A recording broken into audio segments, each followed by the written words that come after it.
Yo, my name is Marcus Russell, Get fit, man. and this is the Marcus Russell Show. Yo, Alina Habba has vowed to destroy anybody that's even ever looked at Trumpito crazy.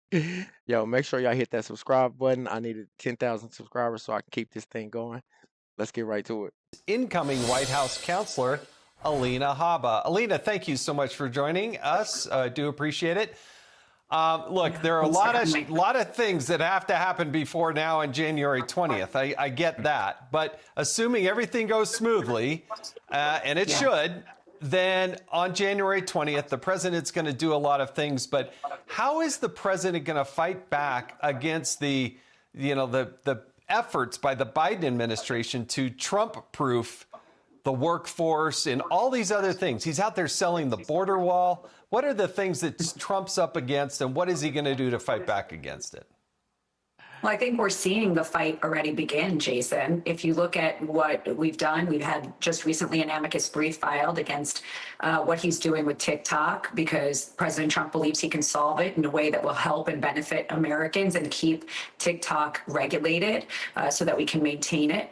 We've seen, again, the border wall, like you said, him selling off the border wall. We had to step in, and thank God the courts did, and prevent them from doing that. We have red states that are stepping up and putting American first policies, Trump policies, ahead of us getting in and protecting the incoming administration. It's just not even fathomable to me that President Biden would want to be so destructive in his last few days. But unfortunately, that is what this administration has been doing. So we shouldn't be surprised. But we have been actively working to prevent that from happening. And we have people, on the Hill working on that. And we're ready for action. Like Caroline said, day one, we're going to be taking serious action immediately, executive orders, in order to make sure that we correct, frankly, what they've destructed and get America back on track immediately. January 20th is not going to be a smooth transition because these people do not want Trump in office, right? They're doing everything they can. Biden doesn't even want to step up. He's still sending money to other countries. He's still letting illegals in, guys. Exactly. That's why January 20th, it's so much that needs to be done and so much that Trump's going to do, right? Because if you really look at it and think about it, man, they don't want him in there. They haven't been wanting him in there. Man, It's he's been hard. gonna do them executive orders. His last term, he did the most executive orders ever in the history Yeah. of, yeah. And then Alina Hopper, she's a problem solver. Yeah. I was reading a story about how she met Trumpito. Her office in Bedminster, her private office, was like 8 minutes from the golf course that he owned. So she wanted to be a member of the golf course. So of course she's golfing there, and she bumps into him.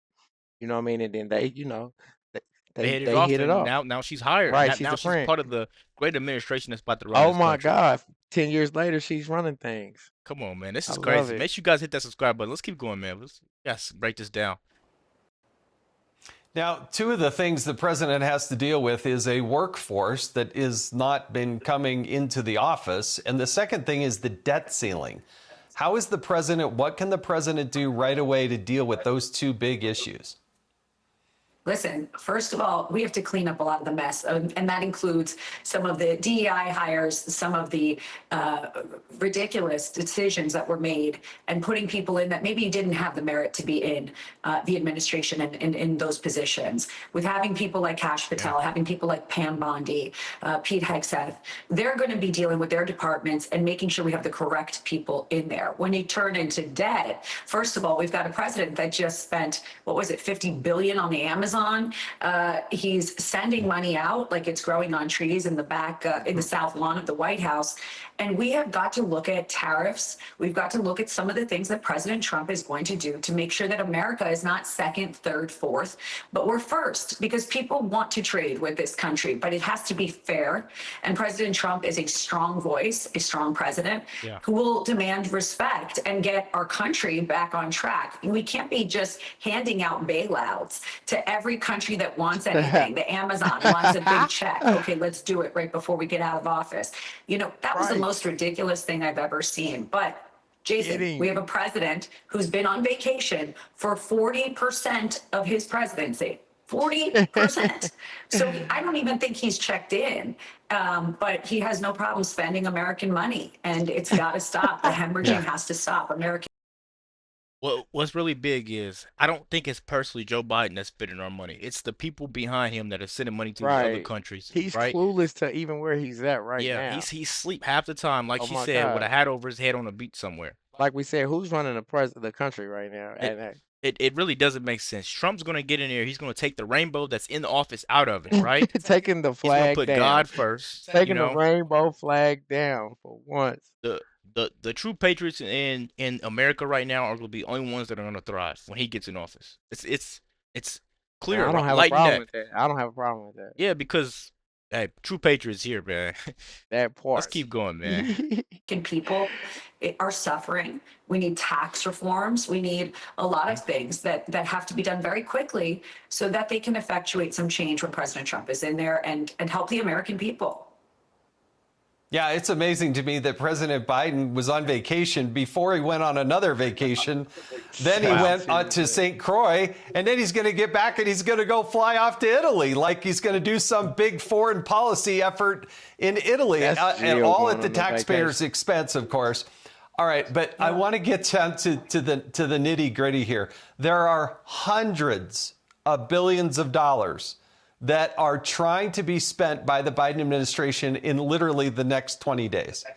So what can the president do to fight back against that? Because that money, I mean, we're up against the debt ceiling, but there's hundreds of billions of dollars appropriated, but not yet spent. Yeah, and if you look at some of the bills that they're trying to pass, and Vivek did a great job of pointing this out, and Elon, some of those bills, they're giving massive bills which have hidden income to people, raising people's salaries, things like that. They are trying to slip it through the cracks. But our team, and when I say our team, I mean the Republican Party. I mean certain people on the Democrat Party that are not agreeing with what they're doing, that are seeing through it, that know that the incoming administration is going to fix it, reverse it, and call it out, are currently out there looking at these bills, going to the American people, going on the Hill and saying, you're not going to pass this bill this way. You're not going to slip in money that shouldn't be spent. But there's only so much, unfortunately, we can do until we're there. But I will say that I think that we're seeing real unity in Washington recently. And also fear, probably because of Doge, because of his administration, the people he's put in, and the fact that they know that you're going to be held accountable if you're going to be messing around with American people's money. And and I think we've seen that. I think we've seen that just in look at the amount of people, Jason, that have come to speak to President Trump at the Winter White House here in Mar-a-Lago. They are worried, and they know they're going to be held accountable. And I think that is something we knew would happen the minute he got elected, because he is a strong leader and a strong voice, and he's America first. So if you've been messing around and taking money from our government, which is taxpayer dollars, you're not going to be able to do it anymore. There's going to be a block, and there's going to be checks and balances. And that is a huge announcement, guys. What I want to let you know is everybody that took advantage of the U.S. has to pay for it. You know, it's coming. That's right. I agree with that. It's been a long time where we just been passing out money. We've been just taking care of other foreign countries. We've been taking care of foreigners here. You know what I mean? Taking care of issues that the people never even asked you to do. You know what I'm saying? And now, finally, we have a voice. Right. You know, I want to say this. Right now, these people are trying to do catastrophic damage before Trump gets in office. They're sending billions and billions away, right? And you know who's going to have to pay for it? We are. Trump. Because they want to make his name as bad as possible, like they did in 2020. Mess up the country as much as they can before. They started a massive virus. Murderer. You want to pardon 8,000 other criminals. You want to send $50 billion to the Amazon. You want to sponsor Ukraine. You want to sponsor Israel. You want to sponsor both sides of every war. And then now here, pass the office over. Yeah, it doesn't make any sense, man. Let us know what you guys think about this quick video. Be sure to hit the subscribe button. Check out his channel in the description. We out.